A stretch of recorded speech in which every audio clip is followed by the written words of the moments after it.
Bonjour et bienvenue sur le podcast Les Sensibles, le podcast dédié à toutes les personnes qui se sentent de près ou de loin concernées par le sujet de la haute sensibilité. Je m'appelle Sophie et depuis ma plus tendre enfance, on me répète inlassablement que je suis trop sensible.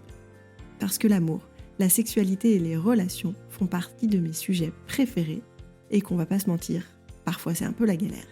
J'ai à cœur de vous emmener 2 fois par mois dans l'intimité de personnes hautement sensibles et des experts qui les accompagnent.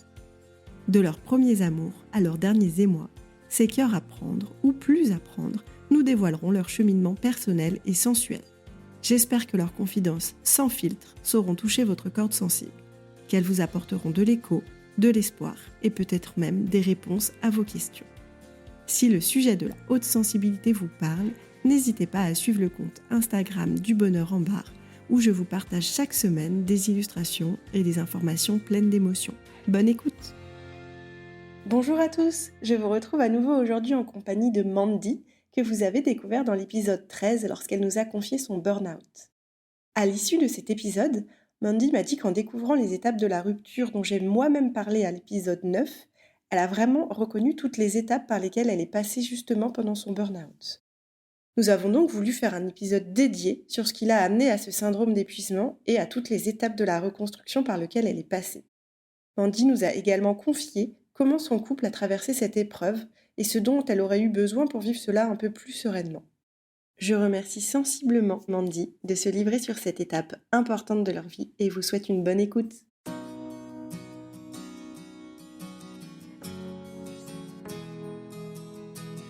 Salut Mandy, je suis ravie de te retrouver à nouveau dans cet épisode de podcast. Salut Sophie. Comment tu vas ? Je vais très bien. On adore quand tu nous dis ça. Pour commencer et rentrer tout de suite dans le vif du sujet, est-ce que tu peux nous dire déjà ce que c'est un burn-out ? Alors, le burn-out. Je vais parler du burn-out, mais du burn-out selon moi, pas du burn-out avec des termes techniques. Pour moi, je l'ai vécu comme un épuisement physique, émotionnel et mental. Les 3 en même temps. À force d'avoir été dans des situations exigeantes sur le plan émotionnel. Souvent, on parle de burn-out au travail. J'ai longtemps cherché s'il y avait un lien entre mon burn-out et mon travail, mais je crois qu'il y a un lien. C'est vraiment un lien entre le surmenage au travail et le submenage des émotions qui a fait pour moi un burn-out. Les émotions peuvent avoir donc du coup un impact sur mon corps physique. Ça agit, moi en tout cas, sur mon système nerveux. J'arrivais plus à réfléchir. C'est comme si on avait appuyé sur pause à l'intérieur de mon cerveau. En tout cas au début, je pouvais plus du tout réfléchir, j'étais fatiguée, j'avais besoin de dormir, j'avais des émotions encore plus décuplées que d'habitude. Tout prenait de grandes proportions. Donc voilà ce que j'appellerais le burn-out. C'est un épuisement total. Et c'est quoi du coup la différence entre dépression et burn-out ? Je sais que tu t'es bien renseignée sur le sujet. Je me suis bien renseignée parce que tout au long de mon burn-out, j'ai entendu « Oui, mais moi aussi, je sais ce que c'est la dépression. Mais attends, il y a mon oncle Roger qui a fait une dépression. Je comprends ce que c'est. » Et en fait, moi, au fond de moi, j'avais vraiment l'impression de ne pas être en dépression. La dépression, selon moi, une fois de plus, c'est une maladie psychique. C'est-à-dire des phrases qui peuvent tourner à l'intérieur de la tête avec des idées noires, ne plus savoir où on veut aller, notre place dans la vie, est-ce que ce que l'on fait a des valeurs. Moi, c'était pas ça que j'ai ressenti, c'était vraiment mon corps qui s'est épuisé, comme si j'avais une armure en maille et que je pouvais plus du tout bouger, mais que mon esprit, lui, avait envie d'avancer. Mon corps était épuisé et donc je faisais des crises d'angoisse, je l'ai noté, 20 heures sur 24, que ce soit la journée, la nuit, pour tout, la moindre émotion, je faisais une crise d'angoisse. Alors que, selon moi, la dépression, je ne crois pas qu'il y ait ce rapport avec le corps qui amène des crises d'angoisse, sûrement de l'anxiété, mais là, c'était vraiment ça toute la journée. Et au-delà de ça, du coup, toi, tu n'avais pas d'idées noires, tu pouvais quand même rire avec tes amis ? Alors, j'avais pas d'amis, j'avais des amis, mais je refusais tout contact avec qui que ce soit parce que ça demandait trop d'efforts, j'avais plus aucune force. Mais en tout cas, j'étais pas malheureuse. J'avoue que j'ai eu des idées noires mais pas contre la vie, pas parce que je savais plus où je voulais aller, pas parce que ma vie n'est pas belle. J'ai toujours été consciente que ma vie est d'ailleurs très belle, hein. J'ai un mari que j'aime, j'ai des enfants, mes parents sont encore là. J'ai eu envie d'en finir parce que j'avais mal au corps et que je me suis demandé si j'allais toujours rester comme ça ou si un jour j'allais pouvoir redevenir maître de mes mouvements. Et j'ai eu envie d'en finir au démarrage de mes antidépresseurs parce que je crois que ça a décuplé les idées noires. Ça a pris bien 1 mois ou 2 mois avant d'enlever ces idées noires que j'avais dans la tête. Mais c'était pas le problème. Le problème, c'était pas que j'avais des idées noires, c'était pas que j'étais triste ou que je remettais en question ma vie. Pas du tout. C'était vraiment un épuisement. J'avais besoin de... Enfin, mon corps avait besoin de s'arrêter et mes émotions surtout. Et du coup, est-ce qu'avant, on va dire, l'instant vraiment au burn-out où tu n'es pas reparti, tu as eu des éléments déclencheurs? J'ai eu des éléments déclencheurs, principalement au travail, où je sentais que j'étais surmenée, j'étais fatiguée, j'avais de moins en moins envie d'y aller, j'étais pas agressive parce que je sais me contrôler, mais je sentais que je pouvais l'être en tout cas. Du coup, j'étais dans la suradaptation. J'étais énervée, mais il fallait pas que je le montre. J'étais à fleur de peau, j'arrivais plus à réfléchir. Je faisais beaucoup de fautes d'orthographe. J'ai fait beaucoup de fautes d'orthographe alors que j'en fais jamais. Et du jour au lendemain, je me suis mis à faire plein de fautes d'orthographe. Mais des choses toutes bêtes. J'en fais encore aujourd'hui d'ailleurs. C'est quelque chose qui m'est resté alors que j'en faisais pas du tout. Comme si j'avais perdu une partie de mes neurones. Est-ce que tu penses qu'il y a eu d'autres facteurs déclencheurs? Je pense qu'il y a eu vraiment mon hypersensibilité. Selon moi, c'est 90% du facteur de mon burn-out.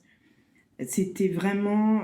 Moi, j'ai un problème avec l'injustice. Dès qu'il y a quelque chose d'injuste, ça me rend dingue. Et quand vous êtes en entreprise, il y a beaucoup d'injustice parce que vous voulez toujours bien faire, mais que c'est jamais suffisant.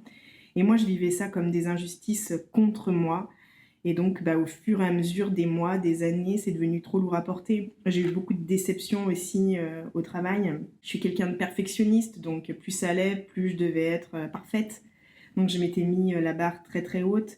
J'ai beaucoup de responsabilités aussi. Donc, une fois de plus, je m'étais mis la barre très très haute et puis j'ai pas le droit à l'erreur. Enfin, j'étais une femme qui voulait absolument pas montrer ses failles.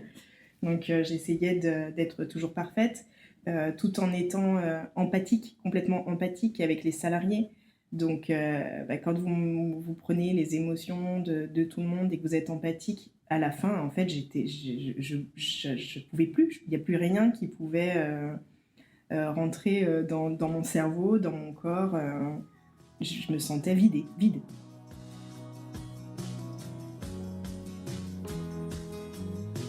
Et du coup, c'est quoi les étapes que tu as traversées pour sortir de ce burn-out? Parce qu'aujourd'hui, on peut dire que tu en es sortie. Oui, j'en suis sortie. En tout cas, c'est en cours. Je sens que j'en suis sortie, mais par contre, je sens que je suis sur une période de reconstruction. C'est fragile. Je ne supporte aucun stress. C'est encore très fragile quand même. Mais les étapes, déjà, il y a eu l'étape de l'épuisement total, hein, où là, j'ai plus pu du tout sortir. J'en ai déjà parlé, mais qui a duré plusieurs mois. Ça a commencé du coup, moi, au mois de juin de 2021. Jusqu'au mois de septembre 2021, je ne suis pas sortie de ma chambre du tout. Je ne pouvais pas me lever, c'est mon mari qui venait me lever. J'avais une telle fatigue qu'il était impossible pour moi de me lever. Mon corps ne répondait plus de rien. Une fois de plus, mon cerveau, lui, pouvait réfléchir, mais mon corps, pas du tout. Tu peux nous rappeler, pour les personnes qui n'ont pas entendu ton podcast d'avant, à quel moment il y a eu burn-out? C'était quoi la dernière chose que tu as fait avant le burn-out? Alors, avant le burn-out, du coup, j'ai quand même senti les derniers mois que j'étais fatiguée, que j'avais des choses à dire, que j'arrivais pas à les dire. Et puis ensuite, un jour, j'ai fait un rendez-vous avec une de mes vendeuses. J'en avais parlé au précédent podcast, mais c'était un rendez-vous où la cliente parlait assez fort. C'était en fin de Covid, elle était énervée, elle avait beaucoup de choses à dire elle aussi, je crois.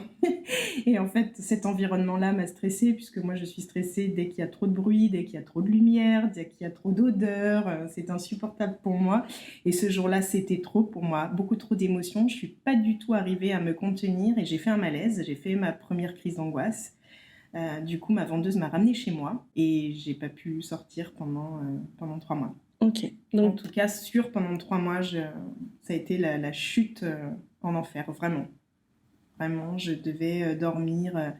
J'ai jamais vraiment osé l'avouer, mais j'ai dormi dehors dans le pool house de ma maison, dehors. C'est honteux, mais en fait, c'était le seul endroit de la maison où il n'y avait pas de bruit. Mais j'ai dormi au sol, hein. J'avais un duvet et c'était le seul endroit où j'arrivais à dormir. Parce que sinon, le moindre bruit de la maison me réveillait. Et quand je me réveillais, j'avais une crise d'angoisse systématique. Donc, que moi, je ne contrôlais pas, hein. Je me réveillais en crise d'angoisse. Donc, ça a été vraiment ça, la période la plus difficile. Dès que mon mari partait et amenait les enfants à l'école, il devait m'envoyer un message. Et une fois que j'avais reçu le message, là, je pouvais réintégrer la maison. Et là, j'allais me coucher dans mon lit et j'attendais que la journée passe. Il y a plusieurs fois où j'ai dû appeler mon mari pour qu'il vienne, lui, me lever, me sortir de mon lit. Donc ça a été vraiment la période douloureuse. Ensuite, à partir de septembre, j'ai commencé à me bouger un petit peu, à arriver à sortir un petit peu et surtout à aller voir ma sophrologue. Donc, j'ai eu une sophrologue qui est Carole Anglade à la Vanne de Sillingy. J'ai eu une chance inouïe de la rencontrer puisque j'allais la voir toutes les semaines, voire plusieurs fois par semaine. Elle a fait bien plus que ce que son métier lui demandait. Elle m'a vraiment portée. Donc j'y allais pour respirer et puis aussi pour lui... C'était la seule personne à cette époque que je pouvais voir en frontal. C'était la seule. Alors, bien sûr, hein, je prenais des médicaments avant d'y aller. J'ai fait des crises là-bas avec elle. Mais c'était quelqu'un de confiance pour moi et elle m'a été d'une grande, grande aide. Donc ça a été après pendant plusieurs mois. Ensuite, j'ai intégré la psychothérapie, le psychiatre, jusqu'au mois de décembre. Donc là, je ne suis vraiment pas sortie, quoi. C'était vraiment que du médical. Donc au moins, du coup, pendant 6 mois, je n'ai vu personne à part le psychologue, le psychothérapeute, psychiatre. Et ensuite, à partir du mois de janvier, j'ai commencé à sortir un petit peu, mais je ne pouvais toujours voir personne, mais je suis sortie pour moi. J'ai commencé à faire des randonnées, alors je ne pouvais pas aller très loin. Dès que je sortais, j'avais peur, je faisais des crises d'angoisse si j'étais à 1 kilomètre de chez moi et que je savais qu'il me fallait 10 minutes pour rentrer, ça m'angoissait. Donc c'était vraiment des petites sorties, mais là j'ai commencé à pouvoir à sortir. J'ai commencé au mois de janvier à faire du yoga aussi. Donc là, ça a été la grosse découverte où j'ai commencé à pouvoir voir quelqu'un d'autre que mes psychologues. Donc au tout début, j'ai commencé à prendre des cours particuliers sur Annecy. Ça, j'y arrivais. Et petit à petit, je suis allée me réfugier au centre Pure Bref à Métais. Elles ont été adorables, elles m'ont accueillie les bras ouverts et j'y allais dès que j'avais besoin. Donc j'y ai passé de longues journées. Et j'en profitais bien évidemment pour faire les cours de yoga. J'avais 2, 3, 4, 5 cours de yoga par semaine, voire plus. Et d'ailleurs, je voulais parler de ça. Je voulais dire qu'aujourd'hui, c'est quand même malheureux. Quand on a un burn-out, il faut avoir les moyens de se soigner. On n'en parle pas beaucoup. Mais moi, j'ai eu une chance de ne pas avoir ce côté-là à regarder. Et dès que j'ai eu une idée, une envie pour avancer, je ne me suis pas posé la question financière. Mais il faut en parler quand, dans une semaine, vous allez voir 3 fois la psychologue, la sophrologue, le psychiatre, vous faites 5, 6 cours de yoga. J'ai compté, pendant plusieurs mois, c'était 400, 500 euros par mois juste pour me guérir. Donc on avait décidé avec mon mari de ne pas y penser et que de toute façon c'était pour aller mieux. Mais il faut quand même pouvoir le faire. J'ai beaucoup, beaucoup pensé aux personnes qui n'ont pas les moyens et qui vivent des burn-out et qui doivent du coup, je pense, rester chez eux ou se contenter d'aller se promener. C'est hyper intéressant ce que tu racontes et ça, moi, je trouve ça... Enfin, merci de le poser aussi clairement. C'est même presque hyper injuste d'ailleurs qu'on ne puisse pas se soigner, prendre soin de soi quand on vit ça. C'est injuste et on n'y pense pas du tout. Et malheureusement, c'est comme tout ce qu'on traverse dans la vie. On a besoin d'y traverser pour se poser les bonnes questions. Et jamais j'avais pensé à ça.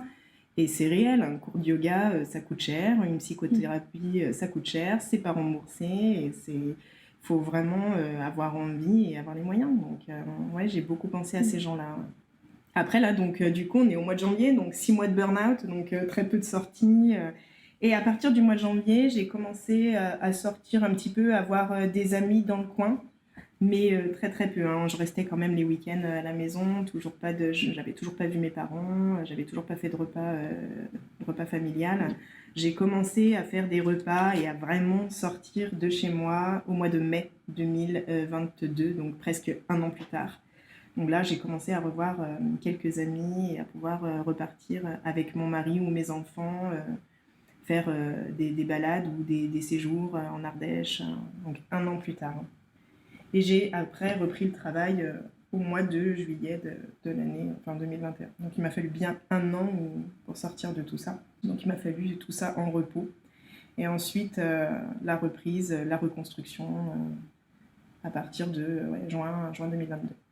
Quand on avait fait ton podcast, enfin ton premier, tu m'avais dit oui, mais par rapport aux étapes de la rupture, je trouve que finalement, ce que j'ai vécu par rapport au burn-out, c'est similaire. Donc, est-ce que tu as réussi à identifier justement un peu des grandes étapes comme ça? En fait, j'ai eu 1, 2, 3, 4, 5, j'ai listé 5 grandes étapes où vraiment il y a l'épuisement. C'est-à-dire qu'on voit venir le burn-out, même si on ne veut pas le voir, bien évidemment. Ensuite, il y a la chute. On ne nous laisse pas le choix, là. Franchement, la chute, tu la sens bien passer. C'est quand ton corps dit stop et qu'après, tu peux plus... Stop et tu peux plus. Là, ça dure bien 3 mois, bien 6 mois. Ensuite, il y a le repos dans l'étape. Donc là, c'est la plus longue. Beaucoup de livres pour se documenter, essayer de rencontrer un maximum de gens. Moi, je suis quelqu'un de très curieuse et je pense que c'est ce qui m'a aidée aussi pendant cette période de repos, de lire tout ce que je pouvais lire, d'apprendre sur le burn-out, sur la reconstruction, sur l'hypersensibilité. Ensuite, il y a eu la période de la compréhension où j'ai compris ce qui m'arrivait parce qu'au début, je ne comprenais pas, j'avais l'impression d'être malade. J'ai longtemps cru que j'avais fait un AVC, qu'on n'osait pas me le dire, oui, parce que je suis aussi un peu hypocondriaque. Donc ça n'arrange pas les choses. Donc je disais au docteur, non mais vous osez pas me le dire, j'ai fait un AVC, ça se verra toute ma vie, c'est pas possible. Et donc il m'a fallu longtemps pour comprendre que non, Mandy, t'étais vraiment allée trop loin, t'as vraiment exagéré, arrête d'essayer de penser que le problème vient d'ailleurs, le problème vient de toi.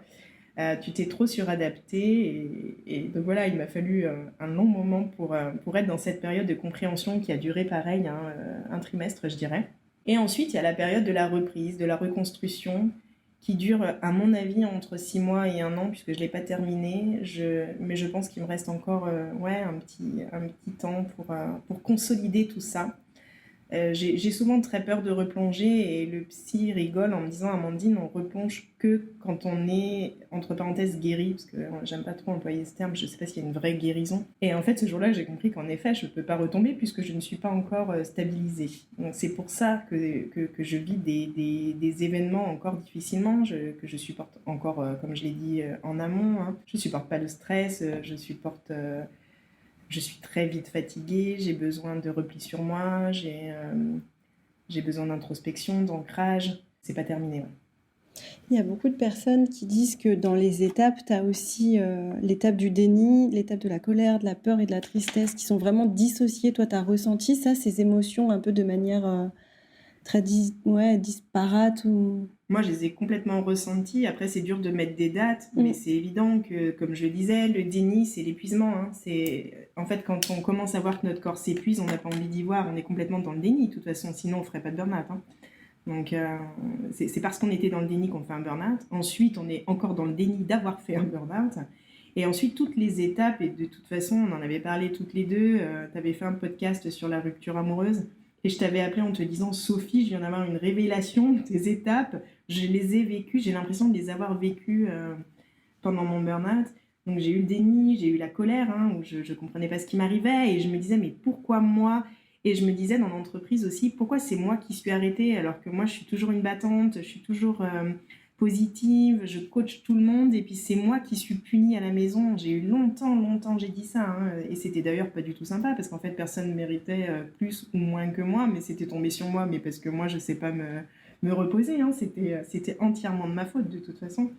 Et j'ai eu beaucoup de tristesse, bien évidemment, la tristesse d'avoir l'impression que tout s'effondre, que toute votre vie, vous avez été heureuse en plus, que votre vie, elle est belle.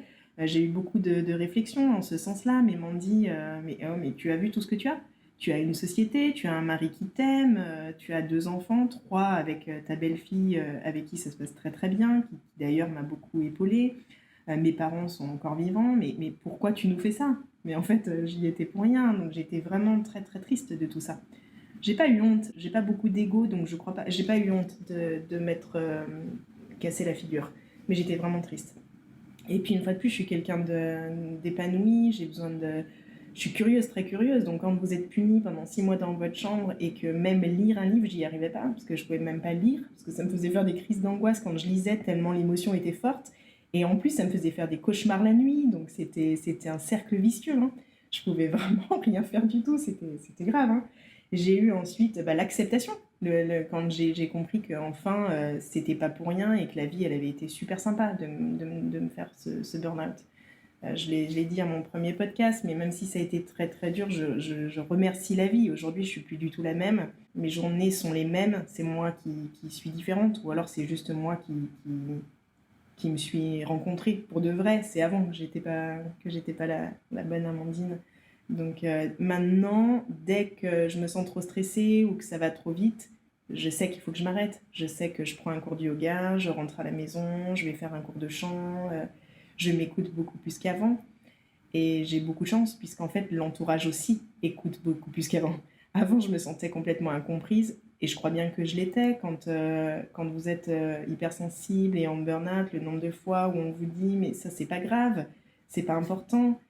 Enfin, pour moi, c'était grave et important. Et en fait, aujourd'hui, les gens me disent plus, mais m'ont dit « c'est pas grave, c'est important », parce qu'ils savent que pour moi, de toute façon, c'est grave et que c'est très important. Donc, ils ont d'autres discours avec moi. Et ça marche très très bien. Et moi, j'ai d'autres subterfuges aujourd'hui pour me protéger, pour plus me laisser envahir par les émotions. Donc ça, c'est vraiment ma période de reconstruction. Du coup, aujourd'hui, pour toi, c'est quoi les bénéfices, on va dire, de ce burn-out ? Les bénéfices, alors après, c'est des mots à la mode quand on me dit « ouais, génial, c'est super, j'ai fait un burn-out ». Mais en fait, je crois que c'est vrai. C'est vrai, il y a des bénéfices. Les bénéfices, comme je l'ai dit là, hein, j'ai changé, j'ai compris qui j'étais, je fais bien plus attention à moi pour me protéger. J'essaye, dès que je vis une émotion, de savoir si c'est mon émotion ou si c'est l'émotion de quelqu'un, et de beaucoup moins me laisser emporter par les émotions des autres. Ça, je ne savais pas du tout faire. Donc ça, c'est vraiment les bénéfices. Je me sens tellement plus forte aujourd'hui, plus alignée avec mes valeurs en tout cas. Voilà, c'est un gros bénéfice. Le bénéfice premier, c'est de savoir me reposer quand il le faut. Et à l'inverse, l'aspect négatif, je l'ai dit plusieurs fois, mais je suis très vite fatiguée. Mon cerveau ne va pas aussi vite qu'avant. Mais ça, je pense que c'est, j'allais dire, ça va aller de mieux en mieux, mais je crois qu'en fait, il ne faut pas qu'il aille de mieux en mieux. Il ne faut surtout pas qu'il commence à réfléchir aussi vite qu'avant, parce que sinon, je vais recommencer de plus belle. Donc, le négatif, j'ai envie de dire, c'est cette épée de Damoclès qu'on a l'impression d'avoir sur la tête, parce qu'on sait que les personnes qui ont fait des burn-out, il y a un pourcentage très important de rechute. Et de savoir ça, j'ai souvent très peur. Donc dès que je sens que je me laisse emporter par une émotion, je peux très vite avoir besoin d'encouragement. Je vais appeler mon mari et heureusement il va être là, ou ma famille ou mes amis, hein. Mais je perds très vite confiance en moi. Justement, en parlant de ton mari, comment un couple peut traverser une telle expérience ?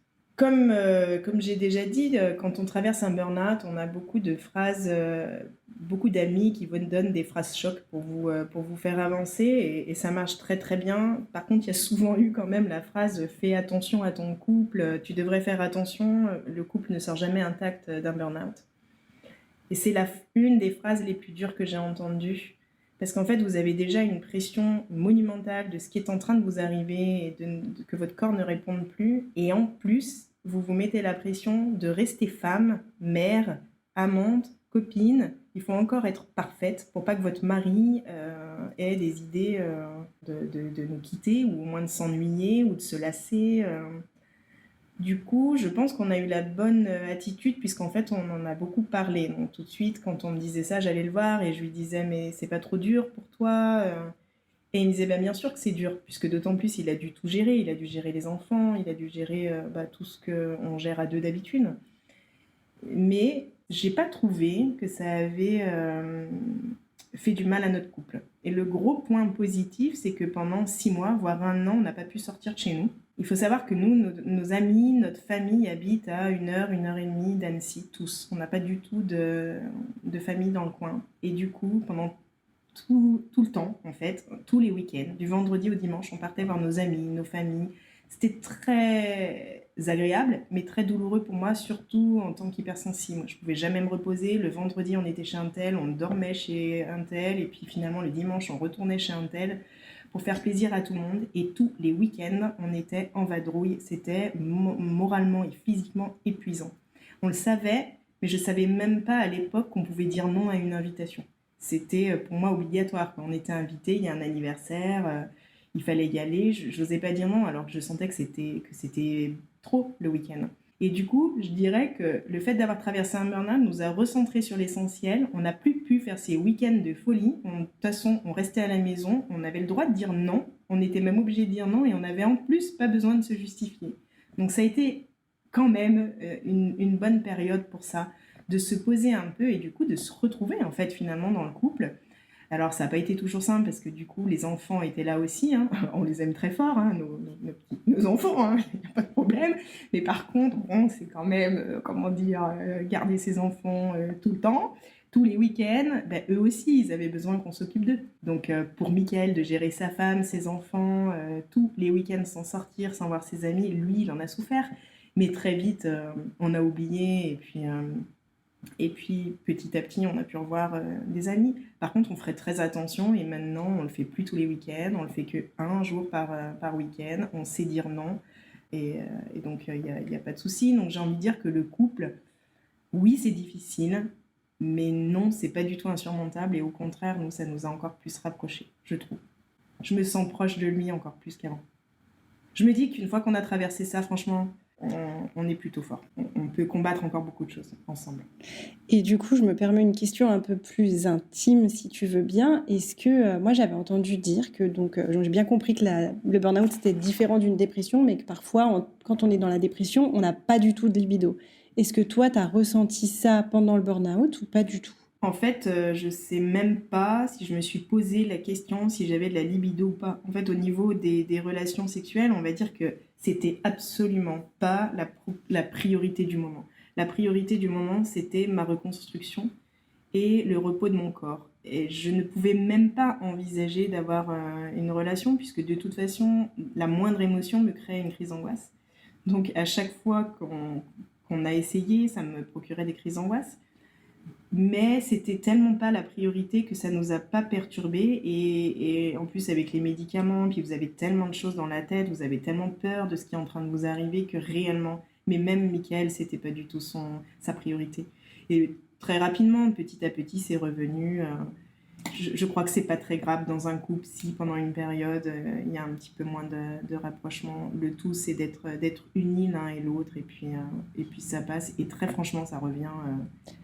Ça revient. Comme tu dis, c'est pas très grave tant que l'un ou l'autre n'en fait pas un problème, je pense. Parce que du moment où ça devient, où il y en a un qui le prend peut-être comme du rejet ou quoi, ça peut devenir un problème et du coup prendre plus d'ampleur. Mais apparemment, comme tu dis, pour vous, c'était pas le sujet, donc ça n'a pas... C'est ça, exactement. En fait, c'était pas le sujet. Mickaël me voyait souffrir. C'était moi avant tout, en fait.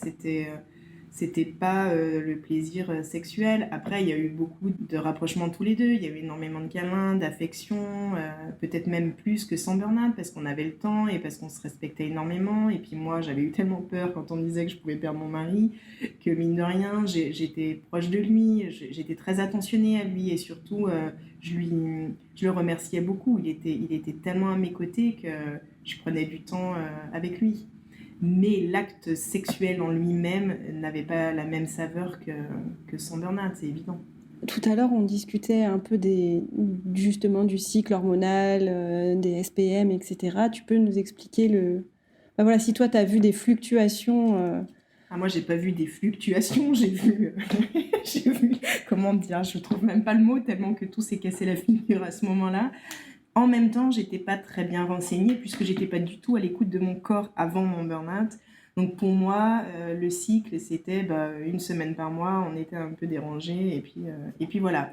Alors par contre, pendant mon burn-out, c'était pas une semaine par mois, mais par contre la semaine avant les lunes, comme on dit chez nous, c'était terrible pendant le burn-out. J'avais des crises d'angoisse encore plus que pendant les autres périodes du mois. J'étais triste, mais tellement triste. C'était la folie. J'étais vraiment, vraiment mal avant mes règles. au point que j'avais vu un post sur Instagram de Juliette, une professeure de yoga de la fertilité, qui proposait un accompagnement sur plusieurs mois sur le cycle féminin. Et j'ai sauté sur l'occasion et je me suis dit, oh là là, il faut absolument que je parle à cette femme parce que je ne comprends pas ce qui se passe à l'intérieur de moi. C'est fou comme je suis mal avant mes règles, pendant mes règles. Et du coup, j'ai été accompagnée par Juliette pendant 5 mois et elle m'a vraiment expliqué chaque cycle, chaque période, qu'est-ce que le corps, comment ça fonctionne à l'intérieur et comment on réagit. Et en fait, tout était normal, sauf que moi, vu que j'étais en burn-out et fatiguée, tout était décuplé. Donc c'était vraiment la folie. Et petit à petit, je me suis tranquillisée et c'est plus ou moins revenu dans l'ordre. Là, aujourd'hui, c'est complètement revenu dans l'ordre. Mais c'est là qu'on voit que ça crée un vrai dérèglement hormonal. C'est pour ça que je dis un burn-out, ça chamboule vraiment tout. Tout est à l'arrêt. Même vraiment les hormones, j'avais mes règles n'importe comment, alors que moi, je suis à l'origine très bien réglée. Au-delà du coup, tu as eu des antidépresseurs, mais au-delà de ça, est-ce que tu as été complétée avec des compléments alimentaires ou des choses comme ça? Non, j'ai rien eu du tout. Après, ma psychothérapeute est très à cheval avec la nourriture. Il fallait, j'avais pas le droit de manger tout ce que je voulais.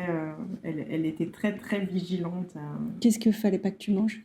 Fallait que je fasse attention, en tout cas que je mange sainement, que je mange à heure fixe, que je mange le matin. Elle me demandait vraiment d'avoir une alimentation saine, que je mange des fibres, des céréales pour avoir des vitamines.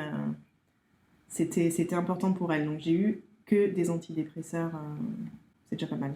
Que, entre guillemets. Que j'ai presque plus. Je suis vraiment à la dose minimale, et j'espère les arrêter d'ici, je sais pas, mais rapidement. Ou pas, je sais pas. Pendant le burn-out, est-ce que t'as pensé à changer complètement de vie, à te réorienter Comment c'était? Alors, il faut savoir qu'en fait, j'ai fait un burn-out tout en étant très heureuse. Je l'ai déjà dit plusieurs fois, mais j'y tiens. C'est-à-dire que ma vie que j'avais, elle est vraiment parfaite. Tout me plaît. Je suis foncièrement heureuse. Donc, c'est pour ça que j'ai été dans le déni longtemps. J'ai longtemps pas compris pourquoi je faisais un burn-out. Donc, j'ai réfléchi à changer de vie, mais je comprenais pas pourquoi je devais y réfléchir. En fait, j'y réfléchissais parce que mon corps me l'obligeait. Mais finalement, moi, j'allais très bien dans ma vie. C'est juste que j'avais trop de stimuli émotionnels et que du coup, j'arrivais plus à y gérer. Mais finalement, d'être co-gérante avec mon mari de notre entreprise, pour moi, c'est une réelle passion. Alors, j'y mettais trop de cœur, bien évidemment, et j'y mets encore trop de cœur, mais c'est ça qui a été difficile. Mais changer de vie, du coup, ça m'est passé par la tête. J'ai voulu être coach, j'aimerais me former en astrologie, j'aime les intuitions, j'aime les cartes, j'aime lire l'avenir. Je suis vraiment passionnée par le management, le coaching. J'aimerais plus aider, peut-être même faire rentrer dans des associations pour aider des femmes entrepreneurs ou même des hommes d'ailleurs. Mais à bien y réfléchir, ça a duré 1 an où j'ai pensé à tout ça. À bien y réfléchir, je crois bien que je suis à ma place. Et que je fais tout ce que j'aime, c'est juste qu'il faut que j'apprenne à me protéger et pour continuer à le faire encore un moment. Justement, qui t'a appris à te protéger? Qui et quels outils en fait? Aïe aïe aïe, oh c'est dur. Je dirais les livres. J'ai tellement appris en lisant des livres, mais en toute franchise, j'ai beaucoup plus lu et appris sur l'hypersensibilité que sur le burn-out. J'ai plus cherché à comprendre qui j'étais que comprendre ce qui m'était arrivé. Et c'est vraiment les éléments déclencheurs qui m'ont accompagnée dans ma reconstruction. Bien évidemment, il y a la sophrologie, il y a tout ce que j'ai mis en place, mais vraiment, c'est de comprendre pourquoi je réagis autant à des choses sans importance, pourquoi je suis autant empathique, pourquoi je comprends tout le temps, souvent, les gens, pourquoi je vois leurs émotions avant qu'ils me parlent. En fait, c'est ça surtout que j'ai essayé de comprendre pour pouvoir me protéger, tout simplement. C'est pas que le suivi que j'ai eu, je crois. C'est vraiment un travail sur soi-même pour moi, pour sortir du burn-out. Quand des personnes m'appellent et qu'elles sont en burn-out et elles veulent travailler, alors moi souvent on m'appelle soit pour retrouver confiance, soit pour retrouver du sens dans sa vie. Du coup là je vais peut-être aller sur des approches comme l'ikigai. Mais très souvent, moi, ce que je propose, c'est qu'en fait, au début, la personne est trop épuisée. Donc, elle ne peut pas faire ce travail-là. Toi, à partir de quand, à peu près, tu t'es senti l'énergie et l'envie de commencer ce travail-là? Ah, moi, je le redis, je suis hyper active. Donc, quand même, très très vite, j'ai voulu trouver des solutions. En fait, j'ai paniqué. Moi, je me suis dit, mais qu'est-ce qui cloche dans ma vie? Il faut que je change. Moi, je suis relou avec ça. Je me pose toujours 50 questions. J'avais besoin de comprendre. Donc, en fait, il y a vraiment eu tout de suite, j'ai réfléchi à qu'est-ce que je pouvais faire. Mais je crois que c'était inutile. Tu as raison, Sophie. J'étais épuisée et ça servait strictement à rien de réfléchir à tout ça. Il fallait le temps que mon corps se repose, que je comprenne pourquoi il m'avait fait ça, pour savoir si ça venait vraiment de moi ou d'un déséquilibre dans ma vie. Et il m'a fallu du temps pour comprendre que non, j'avais pas de déséquilibre dans ma vie, que j'aime ma vie et que c'est moi, à l'intérieur de moi, qu'il fallait que je me protège.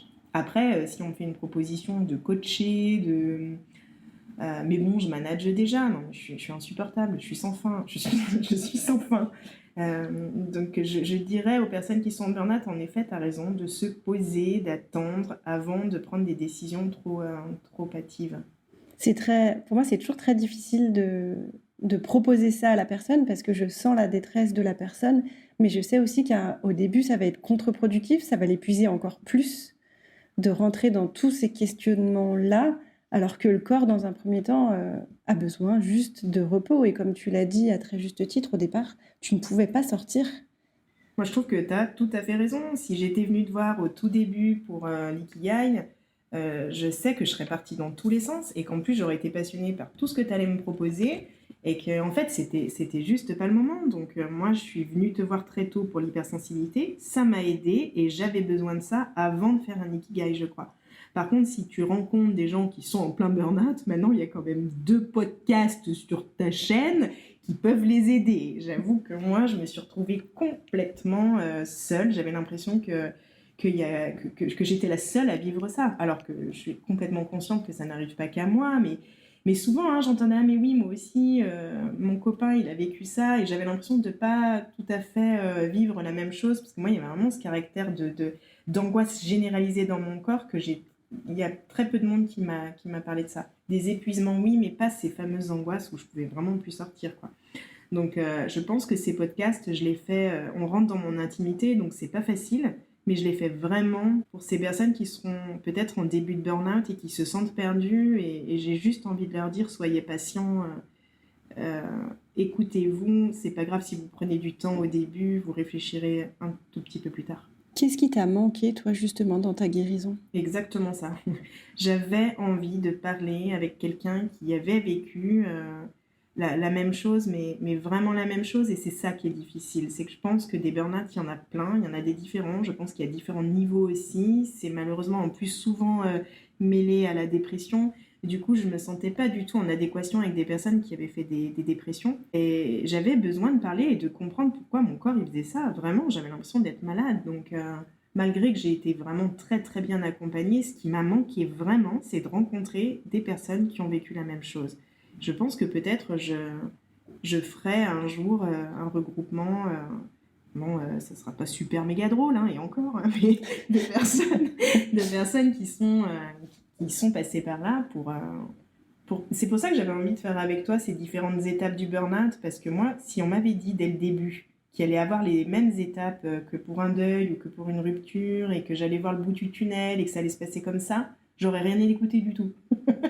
J'aurais rien écouté parce que de toute façon, dans ce moment-là, on n'écoute rien parce qu'on ne comprend plus rien. Mais je crois quand même que ça m'aurait aidé à y voir un peu plus clair. Là, vraiment, j'étais tellement dans l'inconnu que c'était difficile. C'est pour ça aujourd'hui que j'enregistre ce podcast. J'ai vraiment envie d'aider les personnes qui sont dans le burn-out. J'ai surtout envie d'aider les personnes qui ne s'écoutent pas là, qui commencent à être épuisées et qui sont dans le déni total. L'entourage est en train de leur dire tu devrais peut-être te reposer, tu devrais faire attention, et qui foncent tête baissée parce qu'ils ont des responsabilités et qui avancent. Moi, j'ai vraiment envie de prévenir ces gens-là. Et puis, je le fais aussi pour mon entourage, pour qu'ils comprennent ce qui est passé par ma tête, même si maintenant ils le comprennent. Mais je pense que beaucoup se sont sentis complètement délaissés parce que je ne pouvais même pas téléphoner, je le redis. Donc j'ai besoin qu'ils comprennent ce que j'ai vécu et que c'était pas du flan et que ça a été l'enfer, vraiment. Au-delà de ça, l'entourage, comment... Donc j'entends que ton mari a été très présent, mais l'entourage qui n'est pas forcément au courant non plus de toutes ces étapes, tu vois. Maintenant qu'ils ont écouté le podcast, ils peuvent. Mais avant, toi, par exemple, ils ne savaient pas comment ils auraient pu t'aider. Autrement que comme ils l'ont fait, qu'est-ce que tu aurais eu besoin qu'ils fassent? Franchement, rien. Parce qu'en toute franchise, je ne pouvais pas, c'est très difficile à expliquer, je ne pouvais même pas répondre au téléphone, envoyer un message tellement que mon corps était fatigué et que je n'y arrivais pas. Donc c'est pas leur aide qui m'a manqué, c'est que mon corps se tranquillise pour qu'ils puissent m'aider. Une fois mon corps tranquillisé, je crois qu'ils n'auraient pas pu faire plus que ce qu'ils avaient déjà fait. Par contre, si certains se sont sentis délaissés et c'était pas du tout le cas, et ça, bah pareil, c'est une pression supplémentaire, alors qu'en fait, ils ont été rassurés, je crois, quand ils se sont rendus compte que tout le monde avait été dans le même bateau, en fait. Je pense que peut-être qu'individuellement, ils se sont dit, tiens, c'est bizarre, Mandy, elle va pas bien, elle m'appelle pas, elle a pas besoin de moi. Oui, là, c'est le cerveau de l'hypersensible qui parle, peut-être qu'ils se sont pas dit ça du tout, mais en tout cas, moi, c'est ce que je me serais dit.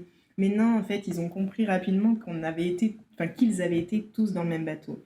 Donc franchement, ils ont été tous très présents. Ils n'auraient pas pu faire mieux. J'ai reçu des centaines de messages réguliers. J'y répondais pas et ils ont eu l'intelligence de comprendre que je pouvais pas y répondre, que j'étais trop fatiguée. Pour la plupart, hein, il y a pour certains où ça a été un peu plus dur et je leur en veux pas du tout. Mais la plupart, vraiment, ils ont respecté tout ça et ils n'ont pas lâché. Je trouve que c'est ça qui a été très bénéfique pour moi, c'est que tous ont tenu dans la durée. Je recevais vraiment des messages, des textos alors que j'y répondais pas et ils continuaient et ils n'ont pas lâché. Du coup, si je resynthétise un peu les étapes et tu vas me dire si j'ai bien compris. Donc ce que tu disais, c'est que d'abord, il y a eu le côté, le choc, tu es en burn-out. C'est ça. Après, le côté, ton corps est vraiment dans un état d'épuisement profond et là, tu es dans le déni parce que toi, tu ne l'acceptes pas. Tout à fait, surtout quand on est une femme hyperactive. Enfin, je sais pas comment ça se passe pour ceux qui ne sont pas hyperactifs, mais c'est hallucinant. Hein. Faut se rendre compte quand même, quand on est une femme qui bouge tout le temps à 100 à l'heure, qui gère une entreprise, qui commence très tôt le matin, qui finit tard le soir et après qui s'occupe de ses enfants et qui finit dans son lit et qui peut plus bouger. Franchement, c'est vraiment hard. Du coup, c'est tellement hard que tu passes par différentes émotions. La colère parce que tu trouves ça injuste, peut-être la peur de comment tu vas t'en sortir. Exactement, la colère, mais je l'ai dit tout à l'heure, parce que pourquoi moi? Mais je crois qu'on se dit tout le temps ça quand on est malade. Franchement, pourquoi moi? J'essaye toujours d'être gentille, d'être toujours heureuse. Et en plus, c'est même pas j'essaye, c'est que moi j'ai un caractère où je suis souvent, je vais bien. C'est dingue, mais... Ou alors, quand ça va pas, c'est tellement pas important pour moi que je passe très très vite à autre chose. Souvent, mes amis me disent « Mais Mandy, tu nous dis jamais rien quand ça va pas. » En fait, pour de vrai, je vais bien, je vais tout le temps bien. C'est pas important quand ça va pas, sauf quand je viens burn-out, pour le coup. Donc, j'ai eu une grosse colère. Pourquoi moi? Ensuite, tu nous as parlé aussi de tristesse parce que, comme tu le dis, tu as une vie qui allait bien et pour toi, il n'y avait pas de raison, que c'était... Voilà, ça t'a rendu un peu triste et nostalgique, en fait, de ressentir ça. Ouais, je me suis dit que je serais maintenant toujours faible et que j'étais quelqu'un avec beaucoup de caractère. En tout cas, c'est ce que je croyais. Et j'ai très vite compris que c'était terminé, cette époque-là, et que j'allais devenir maintenant une femme un peu fragile. Et j'étais très triste de ça. Par contre, je suis beaucoup moins aujourd'hui et j'en suis presque fière. J'ai retrouvé... j'ai une sensibilité accrue que j'avais déjà avant, mais que j'écoute beaucoup plus. Donc du coup, après, tu es passée par les phases d'acceptation et c'est ça. Après, j'ai accepté. Renouveau. Et là, c'était fantastique. Là, j'avais envie de faire plein de trucs. Mais j'ai jamais fait autant de choses. Je me suis mis au cours de chant. J'ai fait de la peinture, j'ai fait des bouquets de fleurs, j'ai fait de l'aquarelle, j'ai fait des perles. Je suis allée courir, j'ai fait du roller, de la randonnée. C'est hallucinant. Je me suis découvert plein d'envies. Et je pense que ça, burn-out ou pas burn-out, tout le monde peut le dire en fait. On est tous, aujourd'hui, on se lève le matin, on va au travail, on rentre et puis on oublie. Enfin, c'est pas on oublie, c'est la vie nous fait qu'on peut même plus sortir de chez nous en fait. Donc, ça devient grave de plus avoir de loisirs pour reposer nos corps. Et en fait, on le remarque aujourd'hui, on n'en a jamais parlé, mais dans les recrutements des jeunes aujourd'hui, des jeunes de 20-25 ans, souvent, les jeunes vont parler avant de leurs horaires, de leurs jours de congé, de leurs vacances. Et ça peut énerver certains patrons. Et en fait, moi, c'est quelque chose qui ne m'énerve pas, parce que je me dis que est-ce que finalement, c'est pas eux qui ont raison? Est-ce que, en fait, ce qu'ils veulent aujourd'hui, les jeunes, pas tous, parce qu'on peut pas les mettre dans des cases, mais ils veulent privilégier le cadre de vie. Et je crois qu'ils ont tout compris. Alors, il faut travailler quand même, hein, bien évidemment, mais je pense qu'on peut s'épanouir au travail et arrêter de vouloir être toujours au front. Avec une bonne organisation, on peut travailler et avoir des loisirs et arrêter de toujours dire j'ai pas le temps. Je crois que c'est pas vrai. Et puis je pense on ne vit pas pour travailler, on travaille pour vivre. Exactement, exactement. C'est tout à fait vrai, mais la vie nous force à ça. Aujourd'hui, on a des factures à payer plus hautes que jamais d'ailleurs en ce moment. Donc en fait, on n'a pas le choix. On a une pression phénoménale de payer nos factures. Franchement, ça sert à rien ce que je dis parce qu'on va pas le refaire le monde aujourd'hui, mais je sais pourquoi j'en parle, parce que moi je suis passionnée par mon travail, je le fais pas du tout pour l'argent, je le fais par réelle passion, mais j'étais complètement... je faisais que ça en fait. Vu que c'est une passion, pour moi j'ai même pas l'impression que je vais au travail, mais j'avais plus de loisirs, et aujourd'hui je me force à prendre du temps pour moi. Je sais que c'est encore une fois des mots à la mode, et que tout le monde ne peut pas le faire, puisque quand vous avez des horaires fixes, on peut pas dire tiens, au fait, est-ce que je peux partir aller faire une heure de yoga? Mais ça devrait être obligatoire d'ailleurs. Le yoga en entreprise devait être remboursé par la sécurité sociale. Voilà, on se croit un peu chez Google, mais c'est parce que Google met en place pas mal de choses pour leurs salariés. Et moi, j'y crois aujourd'hui. Il faut arrêter de bosser comme des fous pour rien. J'avais découvert un peu ce mode de travail au Canada. Alors moi, je ne travaillais pas, j'étais salariée, mais je travaillais pour la France. Donc je ne travaillais pas dans les entreprises québécoises, mais mon compagnon, lui, bossait là-bas. Et en fait, ce que je trouvais cool, c'est qu'en fait, ils avaient des horaires, mais à 16 ou 17 heures, s'il était encore au boulot et que son chef était encore là, en fait, il lui disait, mais qu'est-ce que tu fais si tu es encore là à cette heure-là, alors que c'est pas dans tes horaires de travail, c'est que tu n'es pas organisé. Donc, va vivre ta vie, va développer tes passions à côté, mais en fait, non, tu ne fais pas du rab jusqu'à 18-19 heures.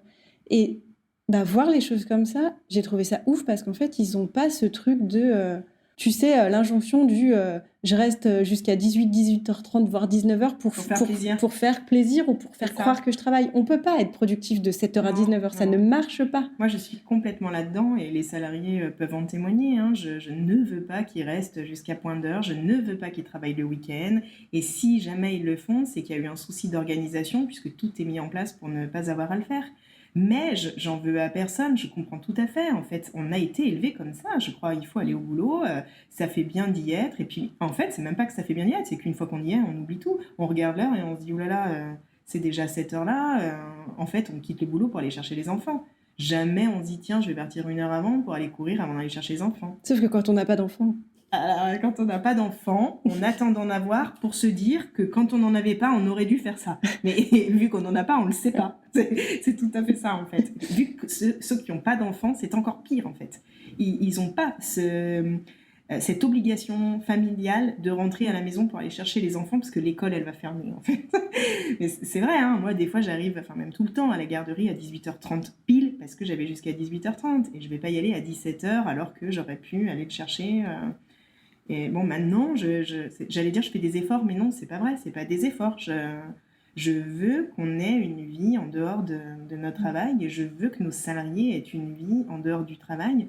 Je l'ai encore dit à la réunion cette semaine, la priorité, c'est le bien-être, mais le vrai bien-être, c'est pas des paroles en l'air, le bien-être de chacun et de s'écouter. Voilà. Il faut des résultats, bien évidemment, parce que ça nous fait tous vivre, mais il n'y a pas besoin de se mettre la pression. C'est pas vrai. Aujourd'hui, je prône un peu le côté comprendre son propre mode d'emploi. Est-ce que pour toi, c'est la découverte de ton hypersensibilité qui t'a permis de comprendre justement un peu comment tu fonctionnais ? Complètement. J'ai compris comment je fonctionne, mais je le redis, après, c'est pas que le mode d'emploi professionnel dont tu parles, mais moi, je vais te parler du mode d'emploi professionnellement. J'ai une chance inouïe de pouvoir manier mon emploi du temps comme je le souhaite et comme mon corps me le permet.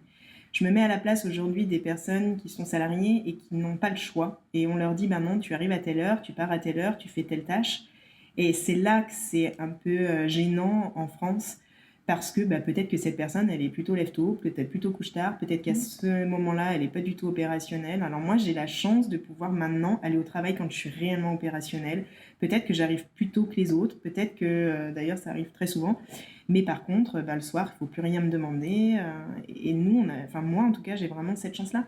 Donc maintenant, je module mon emploi du temps comme je le souhaite. Et quand je sens que mon corps est fatigué ou quoi que ce soit, je m'en vais, je prends une pause, je m'autorise cette pause-là que je ne m'autorisais pas avant, parce qu'avant, il fallait que je sois plus présente que tout le monde, que je montre le bon exemple.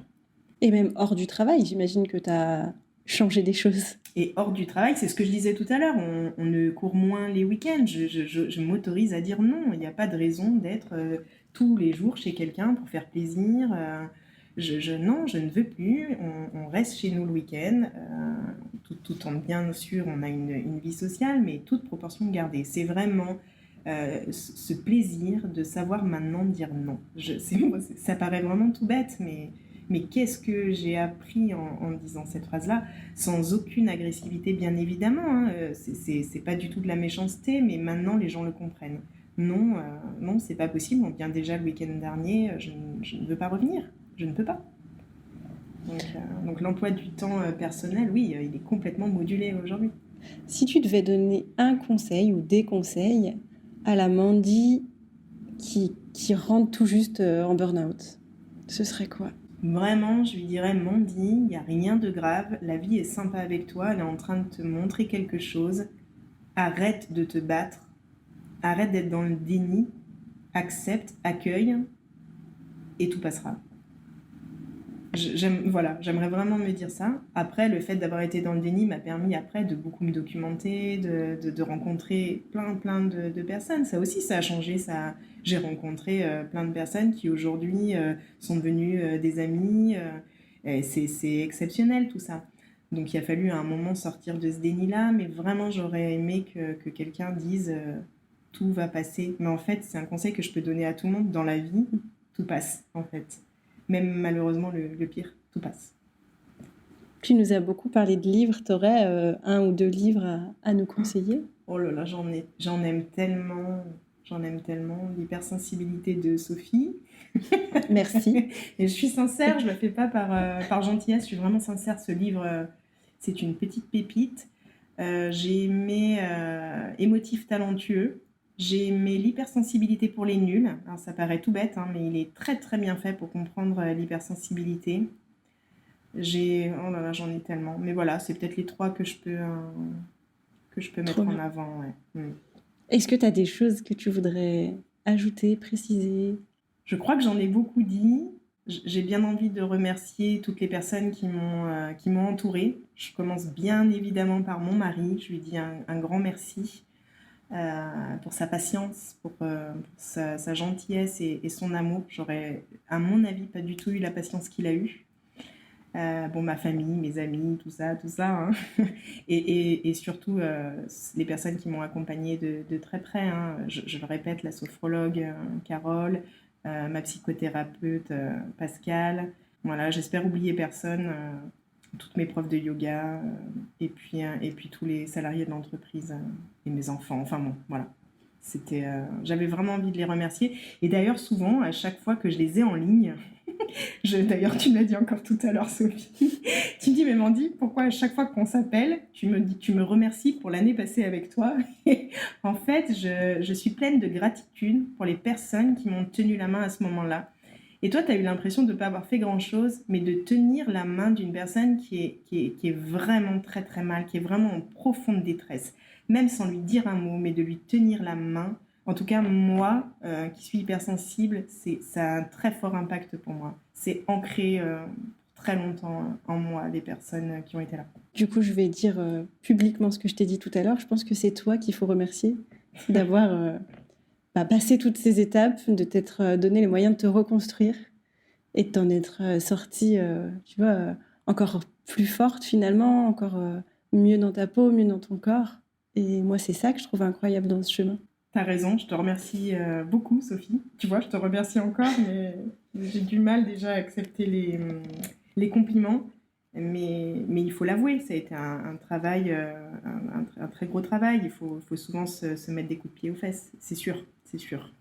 Mais voilà, je suis pleine de gratitude pour cette période que j'ai traversée. Donc je te remercie vraiment, Sophie, et merci de m'offrir la possibilité de mettre des mots sur mes mots. Merci et encore bravo. Et vraiment merci pour tout ce que tu partages dans ces 2 podcasts maintenant. Et j'espère, écoute, que ça pourra, j'espère pas, je suis même certaine que ça pourra aider des tas d'autres personnes. Donc, merci de t'être livrée à cœur ouvert. Eh bien, écoute, pas de souci. Si certains se sentent d'entrer en contact avec moi parce qu'ils en ressentent le besoin, n'hésitez pas. Je suis disponible et au contraire, c'est vraiment quelque chose qui me tient à cœur. Donc voilà, sur mon Instagram, Amandine Blanc, je crois. Je sais pas. Je le mettrai de toute façon dans les ressources de l'épisode. T'inquiète pas. Très bien. Merci. Merci Sophie.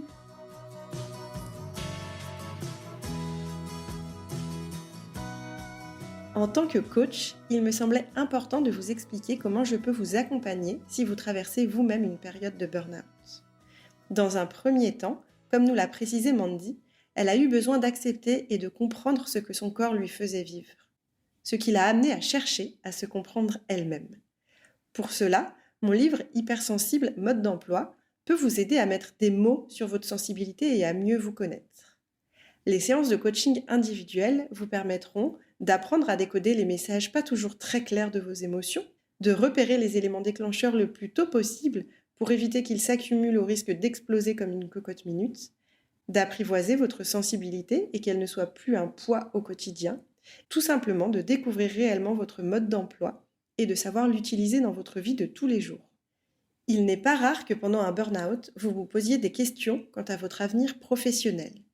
Une fois que votre corps a retrouvé son énergie et s'est rechargé, vous ressentirez peut-être l'envie et le besoin d'être accompagné pour réfléchir à cela et trouver l'activité et le rythme qui vous correspondraient vraiment. Pour cela, en plus du coaching, je travaille avec 2 outils qui sont l'ikigai et le MN-test, 2 approches très complémentaires que je vous détaille rapidement. L'ikigai est un outil très introspectif qui vous permet d'avoir une vision 360 de tout ce qui vous correspond, ce que vous aimez, ce que vous faites naturellement, ce que vous savez faire, ce qui a du sens pour vous et ce qui pourrait vous permettre de gagner votre vie. Par le biais de différentes questions et exercices, vous posez sur papier toutes ces notions. En combinant l'ensemble des réponses, nous arrivons à identifier des éléments clés, vous permettant de transposer l'ensemble dans une activité ou un projet professionnel. Le MN-test, lui, est une approche tirée du concept des intelligences et des natures multiples dont je vous ai déjà parlé dans l'épisode 12, dans lequel je vous partage mon parcours. Le MN-test s'effectue en 3 temps. Dans un premier temps, vous répondez en ligne à différentes questions sur votre mode de vie, votre façon de réagir, vos centres d'intérêt, etc. Dans un second temps, en séance, nous passons en revue l'ensemble des intelligences et des natures multiples. Grâce à différentes questions, vous auto-évaluez chacune de ces intelligences et de ces natures. Ensuite, l'ensemble de ces données nous donne votre profil MN-test. De cela, l'algorithme vous propose une série d'activités, de tâches et de métiers qui correspondent à votre profil. Comme je le dis toujours, ça correspond à votre profil, mais peut-être que tous les métiers ne vous plairont pas.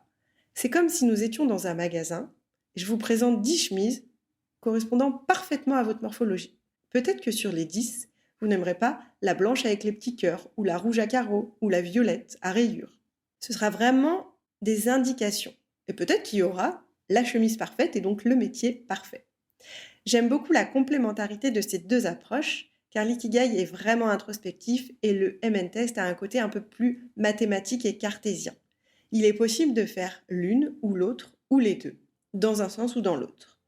N'hésitez pas à réserver votre appel découverte que vous retrouverez sur mon site ou dans les ressources de l'épisode si vous souhaitez que l'on en discute.